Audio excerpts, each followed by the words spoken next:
Corners, CORNERS, corners means कोना। ठीक है मेरे भाई, कोने पर रखा हुआ है। ऐसे एजेस जो है टूटी हुई यही होगा। ठीक है, जो मैंने लिखा था। चलो कॉर्नर्स लिख लो भाई, करना है ऐसे ही हम लोग उनसे भी करा।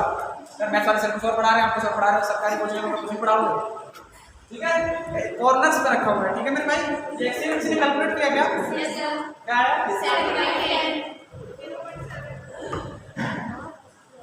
7/10। भाई से मत कर दो, बस ऐसे ही कुछ आप मेरा पूरा पढ़ ही जाएगा। भाई से मत कर दो जल्दी से। 22 cm देखो भाई, कॉर्नर्स है। ठीक है, कॉर्नर्स ये जो काट दो एकदम, जीवन से हटा दो इधर काट दो। 22 cm, M1/1 plus M2/2 plus M3/3 plus M4/4 upon M1 plus M2 plus M3 plus M4। ठीक है, M1 plus M2 plus M3 plus M4। मेरा कैलकुलेट करो इस 22 cm को और बताओ मुझे कितना है। ये कोऑर्डिनेट्स बताओ क्या? M1 के लिए पार्टिकल रखा हुआ है यहाँ पे, y1 कितना हो जाएगा 0। M2 के लिए पार्टिकल यहाँ पे रखा हुआ है तो y1 कितना हो जाएगा 1। M3 के लिए पार्टिकल जो है कहाँ पे रखा हुआ है यहाँ पे, ये कितना हो जाएगा 1। M4 के लिए 0। मेरा कैलकुलेट करके बताओ कितना है। 5/10। ठीक है, मेरा देखो 7/10 और 5/10 को जरा स्क्वायर में लोकेट करते हैं। ठीक है, तो 7/10 देखो 1 से छोटा है, लेकिन 5/10 जो है उससे बड़ा है। तो 5/10 कितना होगा 0.5। तो भाई यहाँ पे क्या होगा 7/10 5/10 का एग्जैक्ट मिड पॉइंट है। 5/10 का आएगा 0.5, 5/10 का आएगा 1/2। एग्जैक्ट मिड पॉइंट आएगा कि नहीं? ये एग्जैक्ट मिड पॉइंट यहाँ पे है 5/10। जरा इधर को मिलान कर देते हैं। देखो सेंटर ऑफ मास का है यहाँ पे आएगा इस पॉइंट। अब देखो जरा M3 जो था वो 3 kg था और M4 जो था वो 4 kg था। मतलब ये वाला जो मास है ये क्या है 4 kg, और ये वाला मास है 3 kg। ये वाला है ये वाला जो देखो क्या सेंटर ऑफ मास को दिख रहा है कि जो इन दोनों पार्टिकल्स हैं, पहले तो इन दोनों के करीब है और इन दोनों में भी D के सबसे ज्यादा करीब है। देखो ना डिस्टेंस, समझ रहे हो ना? सेंटर ऑफ मास कहाँ पे आएगा हमेशा? हेवियर बॉडी के पास। ठीक है, ये क्लियर है सभी को? नोट करो।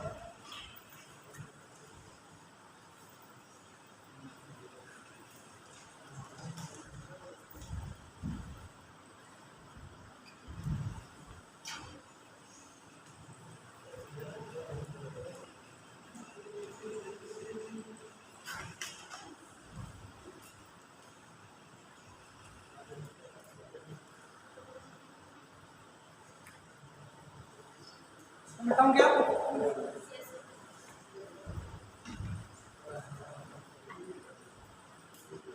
देखो जल्दी से नोट करो।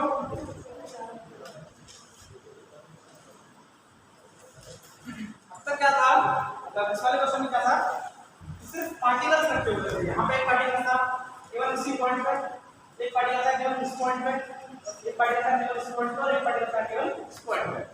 लेकिन ऐसा तो होता है कि पार्टिकल में अपना कुछ लेंथ हो, जैसे हमने कल वो जो एग्जांपल दिया था इसमें मैंने L/2 सेंटर ऑफ मास लिखवाया था, याद है ना? तो जो L लेंथ का पार्टिकल क्या था, मतलब L लेंथ की जो रॉड थी उसका सेंटर ऑफ मास कहाँ पे आया था? L लेंथ पे। अगला जो हम टॉपिक डील करने वाले हैं उस टॉपिक का नाम है centre of mass for a continuous mass system. ठीक है, centre of mass for a continuous mass system, मतलब इसमें क्या है मास जो है कंटीन्यूअसली डिस्ट्रीब्यूटेड हुआ है। इसमें तो क्या है केवल यही का मास रखा हुआ है इस पॉइंट पे, इस पॉइंट पे, इस पॉइंट पे, उस पॉइंट पे। अब जो हम टॉपिक डील करने वाले हैं उसमें क्या है centre of mass for a continuous mass system. ठीक है, देखो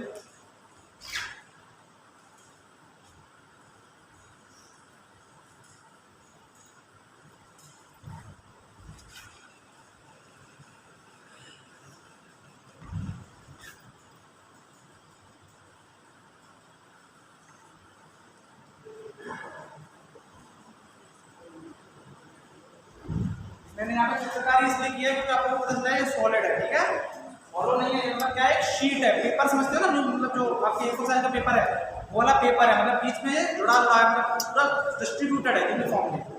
और इसका मैंने बताया था आपको सेंटर ऑफ मास कहाँ पे आता है, इसके ज्योमेट्रिकल सेंटर पे। ये मैंने कल बताया था, इसका सेंटर ऑफ मास कहाँ आएगा, जहाँ इसके डायगोनल्स इंटरसेक्ट करेंगे। ये वाला। फिर कल हमने एक जो लिक्विड के लिए देखो, लिक्विड की तो शेप ही फिक्स नहीं है। सेंटर ऑफ मास में क्या है, एक मास डिस्ट्रीब्यूशन होना चाहिए, ठीक है। इरेगुलर शेप के लिए, इरेगुलर मतलब अगर कोई भी सिस्टम है जिसकी कोई शेप है, ठीक है, सेंटर ऑफ मास क्या है, एक बार सेंटर ऑफ मास के कोऑर्डिनेट आ गए, जैसे इस वाले केस में आए थे कुछ 5/10 7/10, ठीक है, एक बार सेंटर ऑफ मास के कोऑर्डिनेट आ गए मतलब वो सिस्टम के लिए आ गया, ठीक है। लिक्विड का क्या है, शेप फिक्स नहीं है, ठीक है। लिक्विड का जब हमने प्रॉपर्टीज पढ़ी होगी तो यही तो डिफरेंस है लिक्विड और सॉलिड में। सॉलिड की क्या है, शेप फिक्स है, लिक्विड में क्या है। फिर उसका मास कैसे डिफाइन करोगे, और फिर सेंटर ऑफ मास का मतलब मोटिव क्या है कि आपको जो है मोशन डील करना है। सेंटर ऑफ मास का मोशन क्या है कि आपको मोशन, आप क्या पढ़ रहे हो यहाँ पे, मैकेनिक्स, तो आप क्या डील कर रहे हो, मोशन। लिक्विड का मोशन कैसे डील करोगे, मतलब समझ रहे हो मैं क्या कहने की कोशिश कर रहा हूँ। मैंने कहा एक ब्लॉक इधर मूव कर रहा है, ठीक है। अब अगर इसी ब्लॉक में जैसे भाई कह रहा है आपने पानी भर दो, तो आपने देखा है कभी, मतलब जैसे पेंडुलम आपने देखा होगा, पेंडुलम देखा है ना, तो वहाँ उसको थोड़ा सा पुश कर दो आप, ऐसे मतलब ऐसे पुश कर दो तो ऐसे ऐसे मोशन करता रहता है, तो थोड़ी देर बाद रुक जाता है। या फिर आपने देखा होगा जो ट्रेन, जैसे जो पैसेंजर ट्रेन में बैठे होंगे, आज तो दिन से अच्छे नहीं है, मतलब पहले जो ट्रेन होती थी आपसे 3-4 साल पहले, तो जैसे चलती थी आपको एकदम धक्का सा लगता था, देखा किसी ने, मतलब जैसे एकदम चलती थी तो आप लोग पीछे की तरफ गिरते थे। हम छोटे थे तो कई बार गिर जाते थे, पहले पकड़ना पड़ता था कि पकड़ लो उसको वरना गिर जाएगा, जो बूढ़े लोग होते। तो वो क्या, जैसे आप मोशन की टेंडेंसी दोगे वैसे क्या है उसकी टेंडेंसी को, मतलब जैसे आप रेस्ट में हो, गाड़ी रेस्ट में थी ना, तो जैसे आप मोशन की टेंडेंसी दोगे तो बॉडी अपने को स्टेबलाइज नहीं कर पाती और गिर जाती है, यही तो होता है। या जैसे वो पैसेंजर ट्रेन रुकती थी, आज भी अगर रुकते तो धक्के से एकदम आगे की तरफ होते हैं, तो वो क्या आपकी मोशन, आप मोशन की टेंडेंसी में हो, वो ट्रेन क्या कर रही है, आपको रोकने की कोशिश कर रही है। ऐसे अगर लिक्विड के केस में करोगे तो लिक्विड तो बेचारा फिक्स नहीं है, अब आपके तो हाथ हैं यहाँ पर कनेक्टेड है, तो आप करोगे तो आपका हाथ भी गिरेगा। लिक्विड में तो ऐसा कुछ सीन है नहीं है, तो लिक्विड पूरा क्या हो जाएगा, ऐसे करके मतलब वाइब्रेट सा होने लगेगा, या उसका मोशन जो है फिक्स नहीं रहेगा, ठीक है मेरे भाई। उसमें सेंटर ऑफ निकालने का, सेंटर ऑफ मास निकालने का कोई सिग्निफिकेंस नहीं। आप मोशन को जो डील करना चाहते हो, सिस्टम ऑफ पार्टिकल का सेंटर ऑफ मास क्यों निकालना है, ताकि आप उसके मोशन को डील कर पाए। समझ रहे हो मैं क्या कह रहा हूँ, जब उसका कोई मोशन ही नहीं है तो उसको क्या डील करेंगे, फिर क्या सेंटर ऑफ मास निकालेंगे। समझ रहे हो ना मेरे भाई, क्या पढ़ा था, centre of mass for uniform, मतलब क्या कुछ continuous body distribution, centre of mass for a continuous mass system, centre of mass for a continuous mass system क्या आएगा, इसके ज्योमेट्रिकल सेंटर पे आएगा, ठीक है। ये हमने कल देखा था, फिर मैंने कल आपको एग्जांपल दिया था P + QX वाला, किसी ने सॉल्व किया उसी को,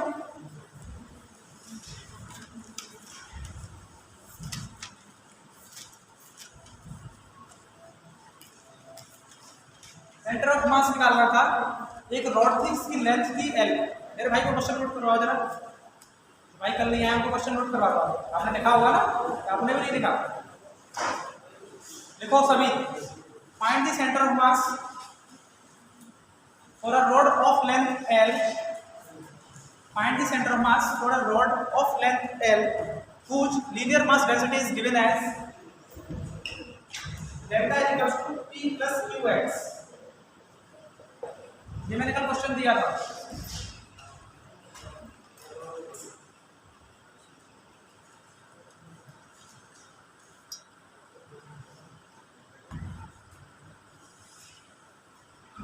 देखो कल मैंने बताया था आप लोगों को कि यूनिफॉर्मली अगर ऐसे डिस्ट्रीब्यूटेड होती है बॉडी, तो उसका सेंटर ऑफ मास निकालना हो तो होता है xcm = integration of xdm over integration of dm, total mass upon जो जिस लेंथ का मास ले रहे हैं उस लेंथ का, और फिर dm उसका पूरा इंटीग्रेशन।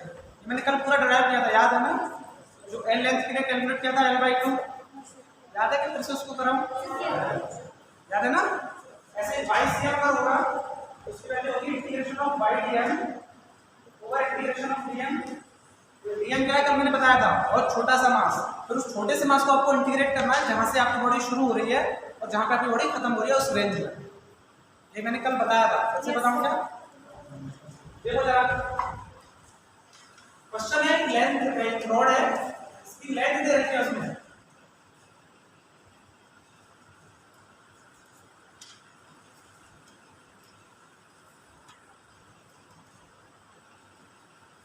x = 0 से लेके x = L तक,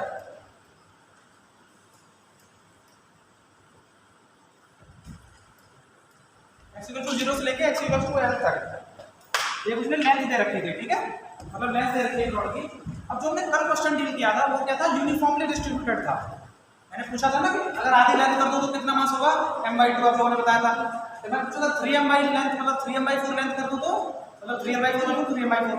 मैंने पूछा था अगर स्मॉल l लेंथ कर दो तो किसी ने ऐसे स्मॉल m बताया था, वो स्मॉल m नहीं था, m/l * l था, याद है कि नहीं। अगर इसकी स्मॉल लेंथ ले लो स्मॉल l, उसका मास अगर यूनिफॉर्मली डिस्ट्रीब्यूटेड है कितना आएगा, m/l * स्मॉल l, ये आएगा। लेकिन ये किस केस में आएगा, जब ये यूनिफॉर्मली डिस्ट्रीब्यूटेड हो, ये लैम्डा ये m/l क्या है, लीनियर मास डेंसिटी, ठीक है। लेकिन इस वाले केस में क्या है कि वो जो लीनियर मास डेंसिटी है वो x पे डिपेंड है, क्लियरली आप लोगों को दिख रहा है, इसमें x का टर्म है ना, तो इसलिए हम इसको डायरेक्ट m/l नहीं लिख सकते जैसे हमने उस वाले केस में कर दिया। तो कैसे करेंगे, इसे इंटीग्रेशन के थ्रू करेंगे। देखो जो लेंथ है वो जो है किसके अलावा रखी हुई है, x एक्सिस के अलावा, ठीक है। जो लेंथ है वो किसके अलावा रखी हुई है, x एक्सिस के अलावा। तो सेंटर ऑफ मास जो है वो भी x एक्सिस पे ही आएगा। तो श्योर है ना, अभी जो मैंने रीजन बनाए थे वो इसीलिए बनाए थे, सेंटर ऑफ मास कहाँ आएगा, x एक्सिस पे आएगा, और x एक्सिस पे भी x = 0 और x = l के बीच में कहीं आएगा, ठीक है, समझ रहे हो ना। तो यहाँ कैसे आएगा सेंटर ऑफ मास, यार वही थ्योरी, इसके बाद तो रॉड है, लेकिन यहाँ सिमेट्री करने के लिए क्या है, कुछ भी नहीं है। वैसे यहाँ कैसे आ जाएगा सेंटर ऑफ मास, जब तो रॉड है लेकिन उधर कुछ भी नहीं है, सेंटर ऑफ मास कहाँ आएगा, इस रॉड पे कहीं आएगा, इस रॉड के बीच में, x = 0 x = l के बीच में कहीं आएगा। देखो कैसे करेंगे, हम क्या करेंगे, यहाँ पे मैं मालूम नहीं सेंटर ऑफ मास अभी कहाँ पे है, तो शुरू से करेंगे इंटीग्रेशन। यहाँ से x लेंथ पे जो हमसे हमारी रॉड स्टार्ट हो रही है, यहाँ से हमारी रॉड क्या है, स्टार्ट हो रही है, यहाँ से x लेंथ पे एक एलिमेंट लेंगे, इसका मास कितना है, dm, ठीक है। यहाँ से हमारी रॉड स्टार्ट हो रही है, मतलब अगर ऐसा सवाल आ जाए इसमें ऐसे नॉन यूनिफॉर्म मास डिस्ट्रीब्यूशन हो, x के रिस्पेक्ट में वेरी कर रहा हो, उसको करने की अप्रोच है आप एक लेंथ का एलिमेंट लीजिए x लेंथ पे dm, और देखिए आप इसे dm को मैं इस x = 0 से इस x = l तक जोड़ दूं। इंटीग्रेशन का क्या मतलब होता है, जोड़ना, जानते हो ना। अगर मैं लिख रहा हूं x = 0 तो x = समथिंग, उसको लगा उस चीज को जोड़ेगा उस रेंज में, ये होता है इंटीग्रेशन का मतलब। तो मैं अगर इस लीनियर मास को इस लेंथ से लेके इस लेंथ तक जोड़ता चला जाऊं तो क्या मिल जाएगा मुझे, पूरी रॉड का मास, ठीक है ना। ये जो लीनियर अमाउंट है, इस लीनियर अमाउंट को मैं इस पॉइंट से लेके इस पॉइंट तक अगर जोड़ता चला जाता हूं तो मुझे क्या मिलेगा, टोटल मास, और वही है इसमें नीचे, और ऊपर क्या है, ये जो x पॉइंट है, ये जो x डिस्टेंस पे इसकी डिस्टेंस है, वो वाली डिस्टेंस इनटू मास, समझ गए ना। देखो dm क्या होगा, dm होगा इसकी जो नॉन यूनिफॉर्म जो हमने m/l लिख दिया था उस केस में, मैंने कहा था ना उसको लैम्डा कहते हैं, linear mass density lambda = m/l, मैंने ऐसे लिखा था लास्ट क्लास में।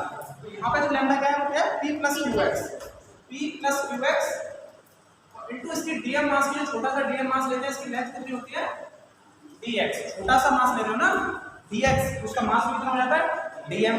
अब देखो आपको सब पता चल गया dm x, और इंटीग्रेशन जरा इंटीग्रेशन करो और मुझे बताओ। कोई ये मत कहना सर ये तो बहुत आसान है, इंटीग्रेशन से इंटीग्रेशन काट दो, dm से dm काट दो, x आगे।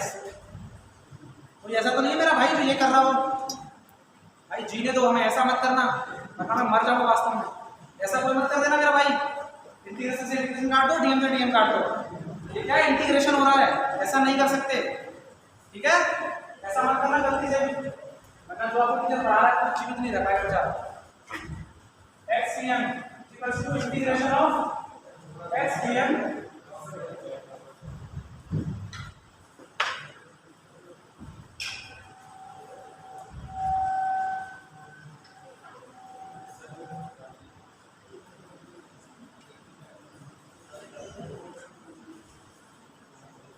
जरा एक मार्कर देख लीजिए,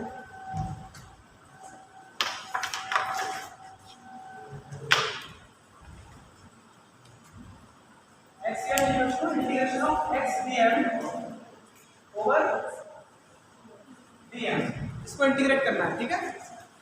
देखो कैसे करते हैं इंटीग्रेशन, तो इंटीग्रेशन रहेगा x एलिमेंट रहेगा, dm की वैल्यू दोस्तों यहाँ पे मैंने लिखी है, इस dm को आपको उठा के यहाँ पे रखना, p + qx * dx, ये हो गया पूरा ऊपर का पार्ट, ऐसे ही और नीचे इंटीग्रेशन ऑफ dm के नीचे dm क्या है, दिखा नहीं सबको, p + qx * dx, ये dx है, ये p plus Q x dx क्यों किया है? क्योंकि ये p प्लस क्यू एक्स क्या है? लीनियर मास डेंसिटी, इसमें क्वेश्चन में गिवन है जो कि नॉन यूनिफॉर्म है, बस उसी में यहाँ रखेंगे p plus Q x dx। और इंटीग्रेशन की लिमिट्स क्या होंगी? हमारी नोट स्टार्ट कहाँ से हो रही है? x इक्वल टू 0 से, तो 0 से लेके और कहाँ पे खत्म हो रही है? इसका इंटीग्रेशन कर दो जरा जल्दी से। मैं इंटीग्रेशन पढ़ा रहा था तो इंटीग्रेशन से तो मतलब डिफरेंशिएशन पढ़ा रहा था, तो डिफरेंशिएशन और इंटीग्रेशन से तो ये नीट वाले बच्चे ऐसे भागते हैं जैसे इनका जीवन चल जाएगा। डिफरेंशिएशन इंटीग्रेशन तो जीवन है, आप लोगों का घर के सदस्य हैं, इससे मत भागिए। साइन थीटा कॉस थीटा क्या है? फैमिली मेंबर्स, मेंबर जानते हैं ना, फैमिली मेंबर्स से भागते हैं क्या? ये सब क्या है? फैमिली मेंबर्स हैं आप लोगों के। Sine theta cos theta integration differentiation, इससे भागिए मत।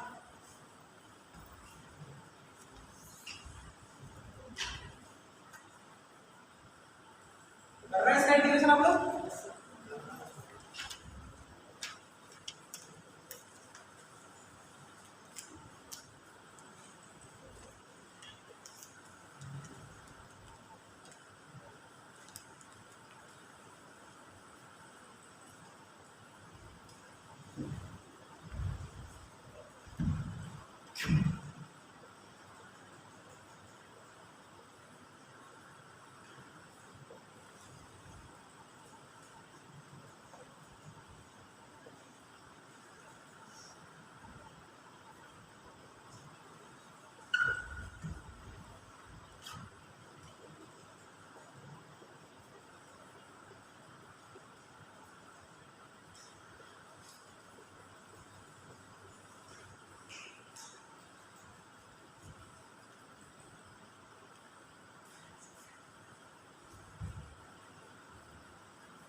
कर लिया आप लोगों ने इंटीग्रेशन?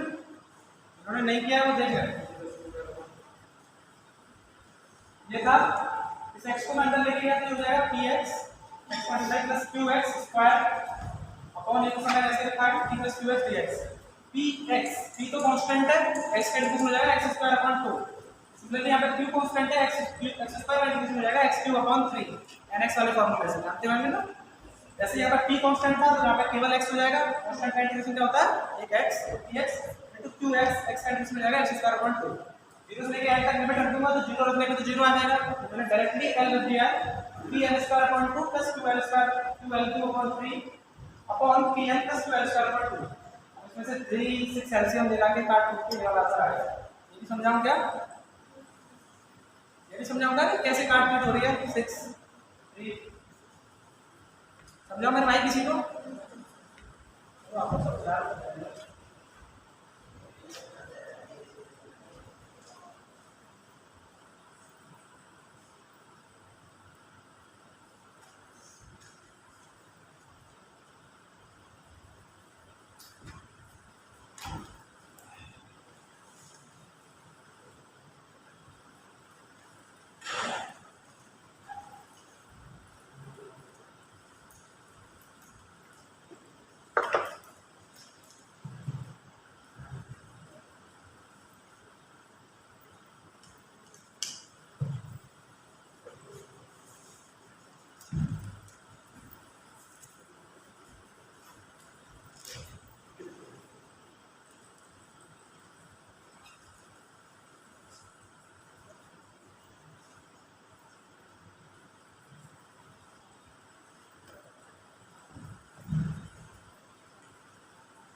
देखो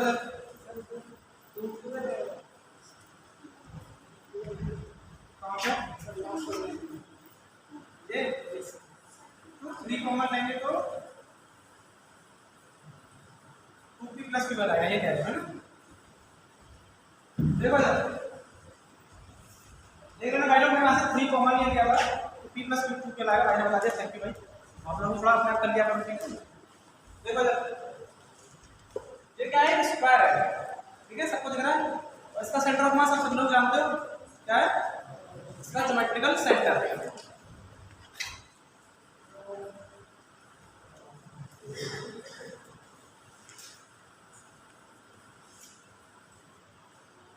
ये है अपन इसका ज्योमेट्रिकल सेंटर,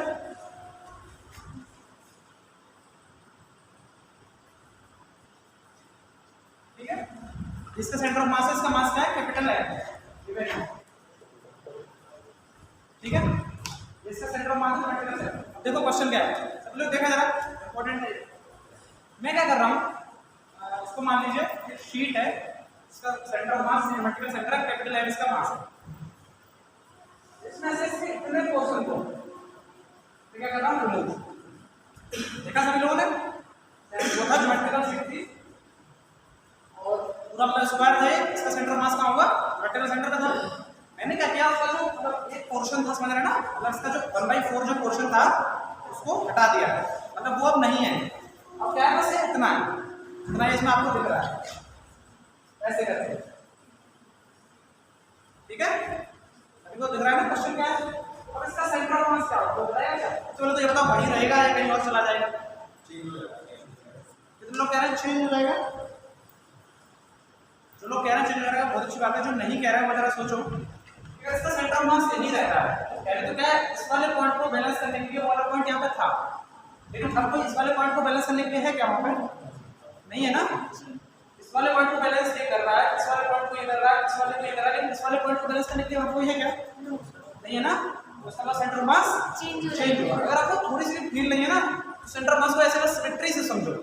हमेशा यूनिफॉर्मली मतलब नॉन यूनिफॉर्मली बॉडी है तो इंटीग्रेशन करो, और अगर यूनिफॉर्मली बॉडी है तो ऐसे सिमेट्री से करो कि उसको सेंटर ऑफ मास के बाद बॉडी सिमेट्रिक है, मतलब देखो कि सेंटर ऑफ मास से इस वाले पॉइंट को बैलेंस करने के लिए और बॉडी है क्या, नहीं है ना। इसका मतलब सेंटर ऑफ मास चेंज होगा। अगर ये बताइए चेंज ऑफ में कहाँ जाएगा, फिर से 3 रीजन बता देता हूँ आपको। ये वाली जो लाइन है, ये उसका नाम देते हैं A B C D E F। अब ये लाइन दिख रही है आपको, इसमें डायगोनल के अलावा ये वाली FC लाइन दिख रही है आप लोगों को। अब मेरा प्रश्न ये है पहले की तरह, क्या इस FC से ऊपर, FC के इधर, अगर मैं इस रीजन को नाम देता हूँ FC से इधर पहला रीजन, ऑन FC दूसरा रीजन, और FC से नीचे तीसरा रीजन, कौन से रीजन में होगा सेंटर ऑफ मास, दूसरे वाले में। इसलिए लोग कह रहे हैं दूसरे वाले में होगा। अगर आप वास्तव में मतलब आप लोगों को इतनी फील है तो मतलब अच्छा है, ठीक है। क्या कहाँ होगा, उस लाइन पे होगा, तो देखो उस लाइन के अबाउट क्या ये फिगर सिमेट्रिक है। इस वाली लाइन के अबाउट देखा जाए तो देखो इस पॉइंट रिस्पेक्ट में ये वाला पॉइंट है, इस वाले पॉइंट रिस्पेक्ट में ये वाला पॉइंट है, इस वाले रिस्पेक्ट में ये वाला है, ये वाला तो नहीं है। अच्छा इस लाइन पे इस पॉइंट के रिस्पेक्ट में यहाँ, इस पॉइंट के रिस्पेक्ट में यहाँ, तो इस लाइन के अबाउट क्या है फिगर सिमेट्रिक है। इसका मतलब इसी लाइन पे ही कहीं ना कहीं सेंटर ऑफ मास होगा, ठीक है। देखो जरा उसकी कैलकुलेट कैसे करेंगे, वो बता सकता है क्या, कोई बताएगा कैलकुलेट कैसे करेंगे सेंटर ऑफ मास।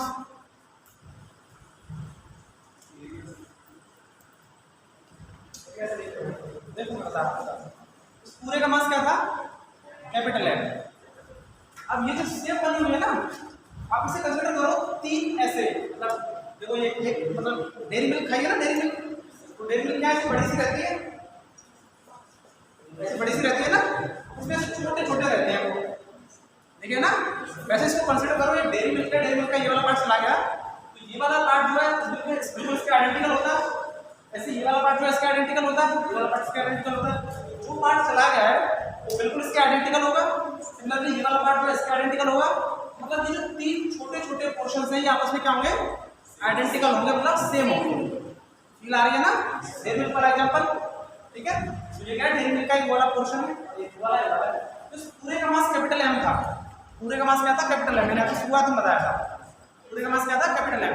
तो अब ये जो पोर्शन रह गया है इसका मास कितना है, अरे यार जो मैंने लेटर यूज किया उसी लेटर में बताओ ना। जैसे मैंने बताया कैपिटल M है, तो capital M capital M by 4, capital M by lambda, capital M by infinite कुछ भी जो रह गया है 3m by 4 एग्जैक्टली। जिन लोगों ने बताया बहुत अच्छा किया, मेरा 2-4 गुण एकदम बढ़ा दिया, थैंक यू।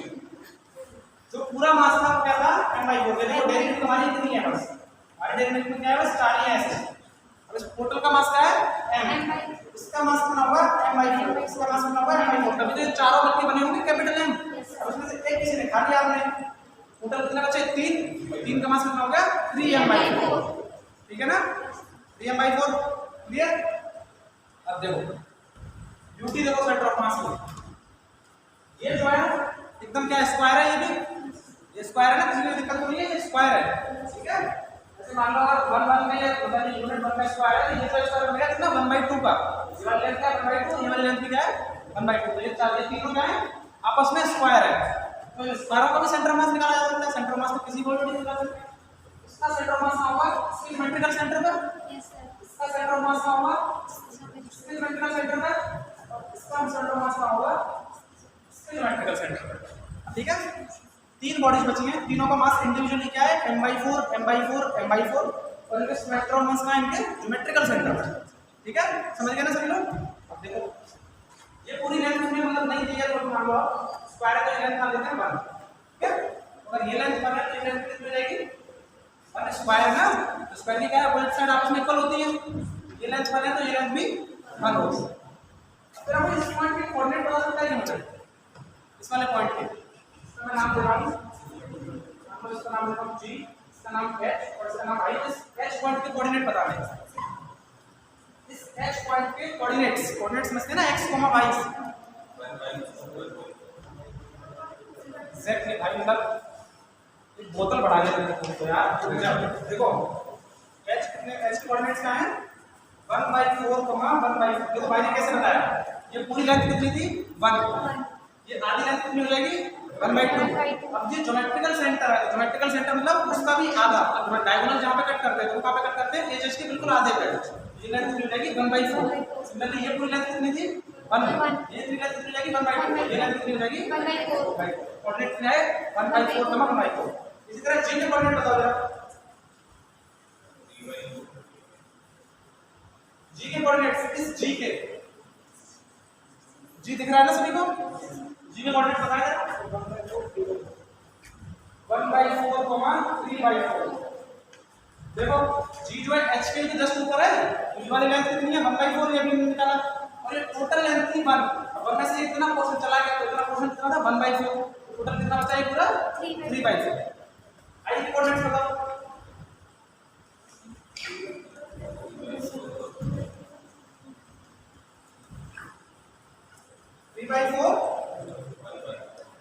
और 1/4, ठीक है। ये कोऑर्डिनेट्स में किसी को दिक्कत नहीं है, सबको समझ में आ गया ना कोऑर्डिनेट्स। अब देखो अब हम क्या करेंगे, हमारे पास क्या है, हम ये भूलेंगे कि हमारे पास पूरा स्क्वायर था, हम मानेंगे हमारे पास 3 स्क्वायर्स हैं, बस एक मिलके 3 पोर्शन में, इनको इंडिविजुअली ट्रीट करेंगे एज पार्टिकल्स। तो अपना बहुत बड़ा फॉर्मूला लगाएंगे, हमें एक फॉर्मूला आता है x = m1r1 m2r2 m3r3 number x पर करो, ठीक है। तो x के रेस्पेक्ट में बात कर रहे हैं ना, x ही हम लिख रहे हैं, क्या लिखेंगे x coordinates m1x1 m2x2 m3x3 upon m1 m2 m2। अब देखो m1 क्या लेंगे, हम ये मान लेंगे कि हमारा ये वाला जो स्क्वायर है ना, इस स्क्वायर का जितना भी मास था वो डिस्ट्रीब्यूट जो वहां पे कंसंट्रेटेड है इसके सेंटर ऑफ मास पर।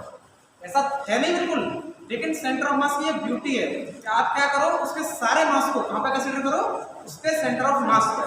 क्या मानेंगे कि इस वाला जो ये पूरा ये वाला जो डेरिवेटिव का पोर्शन है, ये वाला समझ रहे हैं ना, क्या नाम है इसका गैप और मतलब कुछ नाम है इसका, ये वाला जो है नीचे वाला, ठीक है समझ रहे हैं ना सब लोग। ये वाला जो पोर्शन है इस पूरे का मास मान लेंगे इसके सेंटर ऑफ मास पे है रखा हुआ है, और इसको क्या ट्रीट करेंगे एक पार्टिकल, जैसा अभी हमने उस वाले केस में किया था। तो m1 की वैल्यू कितनी हो जाएगी, इसका मास कितना था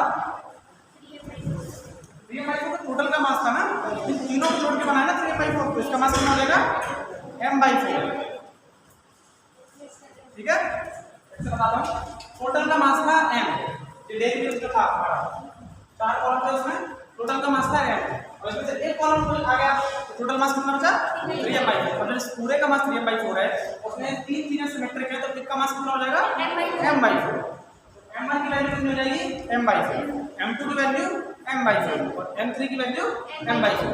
और हम क्या कंसीडर कर लेंगे अब कि ये हमारा स्क्वायर नहीं है, ये हमारा क्या है पार्टिकल है जिसका टोटल मास कहाँ पे कंसंट्रेटेड है उसके सेंटर ऑफ मास पर। समझ गए सभी लोग? जरा इसको कन्वर्ट करा कर एक्सएल को जल्दी से। अब पता है m1 m2 m3 x1 x2 x3 वहां से रख दीजिए GHI से, उसके करस्पॉन्डिंग निकालिए जरा जल्दी से।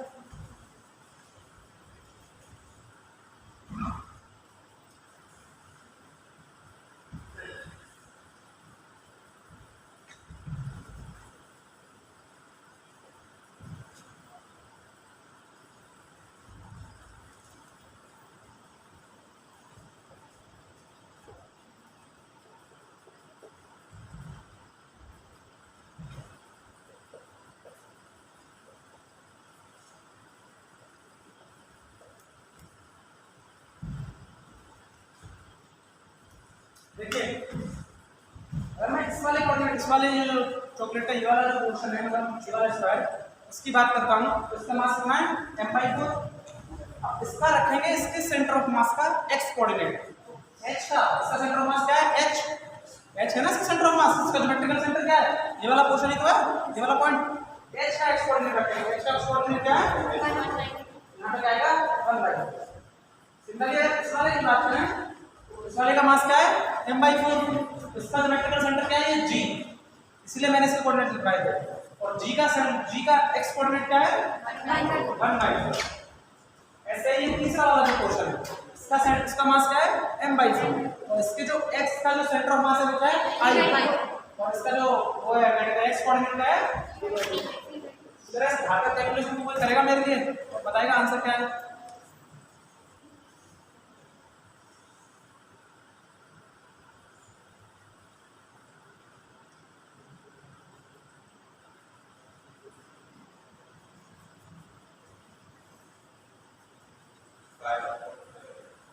क्या आया कौन अपन कर रहा है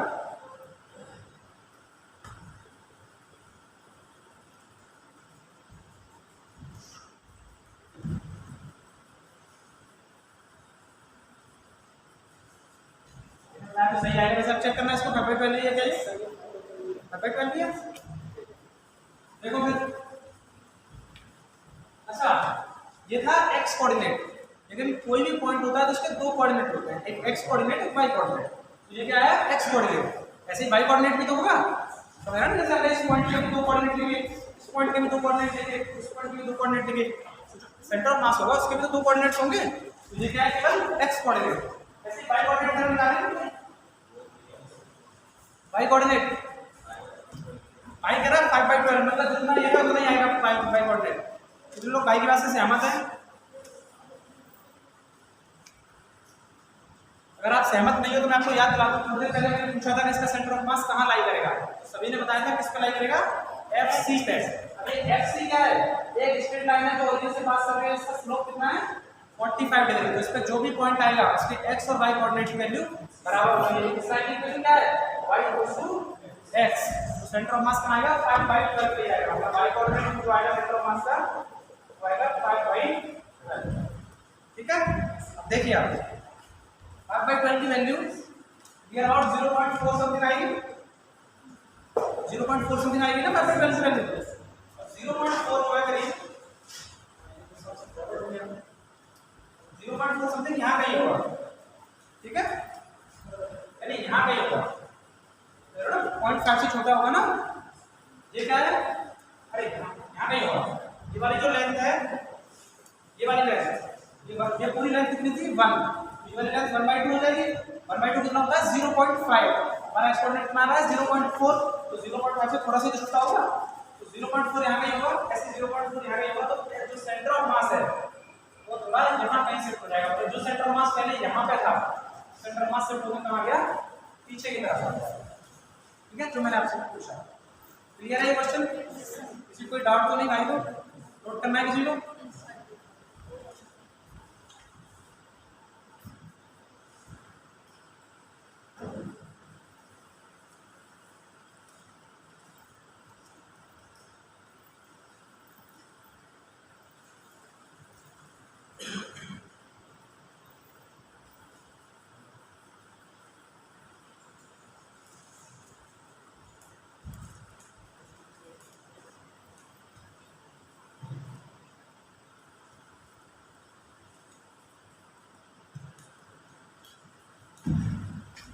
जल्दी से देखो जरा।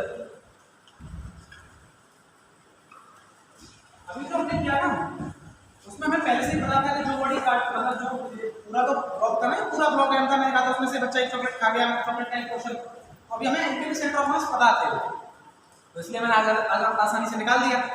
लेकिन हमेशा ऐसा नहीं हुआ कि जो बॉडी बची है उसको आप इस तरह से डिस्ट्रीब्यूट कर पाओ, समझ रहे हो ना। अभी हमने इसको 3 आइडेंटिकल पोर्शन में डिस्ट्रीब्यूट कर दिया और उसका सेंटर ऑफ मास निकाल दिया, सब कुछ आसान हो गया। लेकिन हमेशा ऐसा नहीं होगा, ठीक है। क्यों नहीं होगा मैं आपको अगले वाले से बताऊंगा कल। ये आप लोग भाग मत जाना, कल नहीं है मेरी क्लास, ठीक है। आना कल सभी लोग, कल मेरी क्लास नहीं है, भाग जाओगे वरना गलत बात है ना। कल मेरी क्लास नहीं है, ठीक है, कोई भागे काटेगा। देखो कैसे करेंगे इस वाले क्वेश्चन को। हम क्या मानेंगे कि हमारा जो ये वाला ब्लॉक था इसका सेंटर ऑफ मास कुछ यहाँ पे था, ठीक है। और इसमें से ये वाला पोर्शन है, इस पोर्शन को सब्ट्रैक्ट कर दिया तो हमारे पास जो बॉडी बन गई वो कुछ ये बन गई है। यही तो हो रहा है, इस वाली बॉडी में से इसको पोर्शन को सब्ट्रैक्ट कर दिया तो ये बन रहा है। तो सेंटर ऑफ मास निकालने का एक और दूसरा तरीका भी है। हम क्या करेंगे, इसका मास निकालेंगे और ये जो बॉडी सब्ट्रैक्ट हुई है इसका मास निकालेंगे, और इस वाली जो बॉडी है इसका जो सेंटर ऑफ मास की लोकेशंस होंगी, अगर मैं x और y कोऑर्डिनेट बात करूं, x m होगा इसका मास, बड़ी वाली बॉडी का मास, इनटू इसका जो सेंटर ऑफ मास होगा उसकी पोजीशन, मान लेते हैं उसको ये कैपिटल X है, ठीक है। ये वाली क्या है, कैपिटल X। इसके सेंटर ऑफ मास को मैं मान लेता हूं x1, ठीक है। इसका सेंटर ऑफ मास मान लिया, और इसके सेंटर ऑफ मास का x कोऑर्डिनेट मान लिया x1, माइनस इसके मास को मान लेता हूं small m into x2 upon capital M minus small m। तो आप बोलोगे सर हो क्या रहा है, बता रहा हूं। ये हमने नोट कर लिया क्या इधर का क्वेश्चन। देखो पूरी बॉडी का मास क्या था, कैपिटल M। पूरी बॉडी का मास क्या था, कैपिटल M। जो मास हटाया गया था वो कितना था, m/4। m/4 ही तो हटाया, एक बाई टी तो हटाई है, m/4। कैपिटल M की वैल्यू क्या हो जाएगी, जो जाएगी कैपिटल M बड़ी वाली बॉडी का मास, जो पूरी बॉडी है उसका मास इनटू उसके सेंटर ऑफ मास का x कोऑर्डिनेट। तो इस बड़ी वाली बॉडी के सेंटर ऑफ मास का x कोऑर्डिनेट का, इसका सेंटर ऑफ मास क्या है, इसके ज्योमेट्रिकल सेंटर का, ज्योमेट्रिकल सेंटर का है ना, और इसके ज्योमेट्रिकल सेंटर का x कोऑर्डिनेट कितना है 1/2 माइनस जो बॉडी हटाई है स्मॉल m उसका मास, ठीक है। जो बॉडी हटाई है उसका मास कितना है m/4 इनटू जो बॉडी हटाई है उसके सेंटर ऑफ मास का x कोऑर्डिनेट। मेरा जो बॉडी घटाई है उसके सेंटर ऑफ मास का x कोऑर्डिनेट। हमने कौन सी बॉडी घटाई थी, ये वाली। इस बॉडी का सेंटर ऑफ मास इसके ज्योमेट्रिकल सेंटर का होगा, और इसका ज्योमेट्रिकल सेंटर कहाँ होगा, यहाँ पे। ये क्लियर है सभी को। ये वाली बॉडी तो घटाई है ना यार, थोड़ा हाँ बोल दो। Yes sir. ये वाली बॉडी घटाई है तो इसका सेंटर ऑफ मास कहाँ होगा, इसके ज्योमेट्रिकल सेंटर पे, और इसके ज्योमेट्रिकल सेंटर का x कोऑर्डिनेट क्या होगा 3/4। इसके जस्ट ऊपर है ना, तो माइनस 3/4 अपॉन कैपिटल M जो टोटल बॉडी थी, माइनस जो बॉडी घटाई है, m क्या है, जो बॉडी घटाई है उसका मास, जो मैंने चित्र बनाया था इसमें से वाला तो घटाया गया तो वाला मास है इसको, तो m/4। जरा इसको कैलकुलेट करेंगे भाई, इसको कैलकुलेट करके बताइए जरा x m कितना आ रहा है।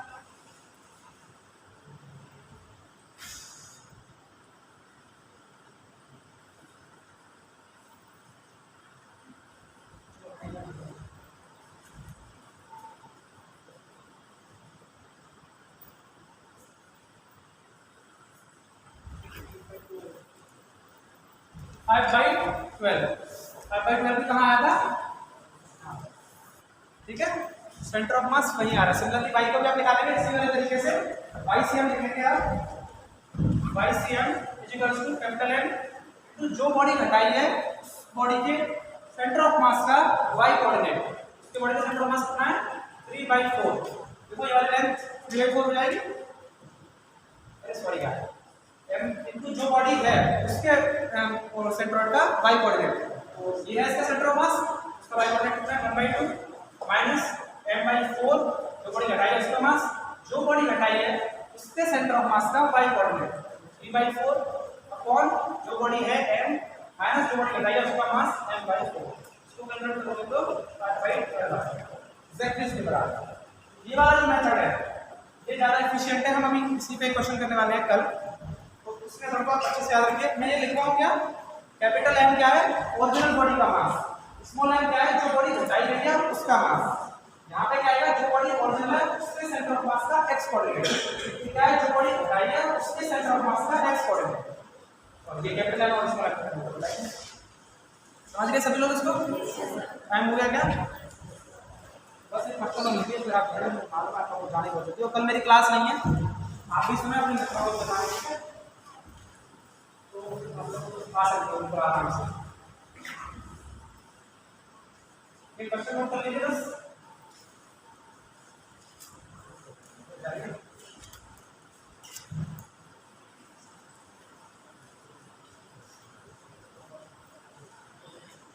देखिए एक सर्कल है ये पूरा, ठीक है, इसे कहते हैं, मतलब सर्कल है पूरा, उसका सेंटर ऑफ मास कहाँ होगा, इसके ज्योमेट्रिकल सेंटर पे यानी कि यहाँ पे। लेकिन उसने क्या किया है, वो बहुत शैतान लगता है, उसमें से इतना जो पोर्शन है इसको कट आउट कर दिया, इसको निकाल दिया। अब जो बची है बॉडी, केवल इतनी बॉडी बची है।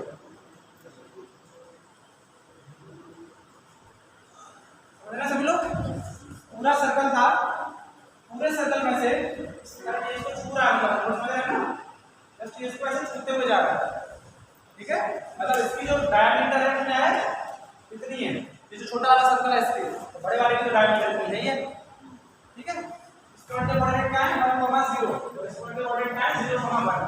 ये तो ओरिजिन होता ही हमारा, ठीक है। पूरा सर्कल का इस पॉइंट का कोऑर्डिनेट 0,1, इस पॉइंट का कोऑर्डिनेट 1,0। इस पूरी बॉडी का मास क्या है, कैपिटल एम, पूरी बॉडी का मास है ना, पूरी बॉडी का मास मतलब इस पूरे सर्कल का मास है कैपिटल एम, ठीक है। पूरा एक सर्कल है, इसका टोटल मास कितना है, कैपिटल एम। फिर उसमें से किसी सजांक में ये इतना पोर्शन जो है कट कर दिया, उसमें से ये पॉइंट जो है यहाँ टच कर रहा है, ये पॉइंट जो है यहाँ टच कर रहा है सर्कल। फिर आपको ये जो बॉडी रिमेनिंग रह जाएगी, जो मैंने डैश डैश से किया है ना, डैश डैश से जो किया है, इस बॉडी का सेंटर ऑफ मास निकालना है इस वाले फॉर्मूले से। क्या जो निकाल दिया उसका क्या कर सकते हैं, जो निकाल दिया उसका मास आप खुद निकालेंगे ना। जैसे मैंने इसका मास निकाला था m/4 कैपिटल एम के टर्म्स में निकाला था ना, स्मॉल एम की वैल्यू कैपिटल एम के टर्म्स में m/4, उसी तरह उसका भी मास आपको निकालिए, ठीक है। समझ गए ना सभी लोग क्वेश्चन? एक सर्कल है, इसका टोटल मास है कैपिटल एम, ये पॉइंट है 1,0, वो पॉइंट है 0,1। फिर उसमें से किसी सजांक ने इतना पोर्शन निकाल दिया है, जो बॉडी रह जाएगी उसका सेंटर ऑफ मास निकालना है इस वाले फॉर्मूले से, ठीक है। ये है क्वेश्चन। कल मेरी क्लास नहीं है, सभी लोगों को बता देना, ठीक है।